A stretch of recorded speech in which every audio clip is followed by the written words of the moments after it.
Bonjour à toutes et à tous, j'espère que vous allez bien. La repentance est à nouveau au menu des relations franco-algériennes. Pouvait-il en être autrement, puisque le régime algérien est aux abois et le régime français lui aussi est aux abois. Il n'a rien à proposer à la population, il n'a rien à lui donner pour la tromper et la divertir, à part le Covid, c'est-à-dire la peur et le spectre de l'extrême droite. Donc la repentance arrive, c'est un sujet de plus, une polémique de plus, pour meubler et éviter de parler de choses sérieuses. Alors, je vais donner quelques indications, quelques combines à mes amis français qui veulent encore se tenir debout. Ils sont nombreux, grâce à Dieu. Elles sont au nombre de trois. La première, c'est demander la réciprocité. Ok pour la repentance, mais vous demandez la réciprocité, donc les excuses et des réparations pour le drame des Harkis. Ils ont été égouillés, hein, des pieds noirs et des Européens enlevés, séquestrés, enterrés dans des fosses communes par le FLN et la populace jusqu'aux jours qui ont suivi l'indépendance de l'Algérie. D'accord?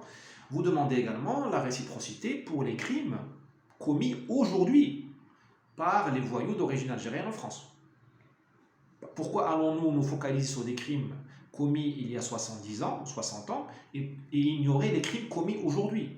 À la limite, il vaut mieux s'occuper des crimes où les cadavres sont encore chauds.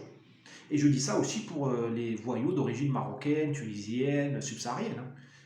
Et vous, Français, vous devriez être plus malin. Récupérer votre droit à être malin et un peu de mauvaise foi.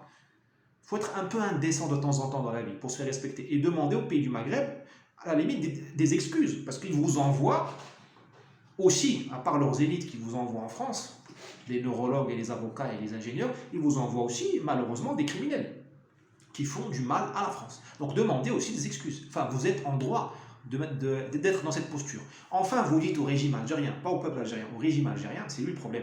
Vous lui dites, on ne te comprend pas, régime algérien, régime FLN. La France, tu la détestes, on veut bien, mais pourquoi tu as des problèmes avec le Maroc?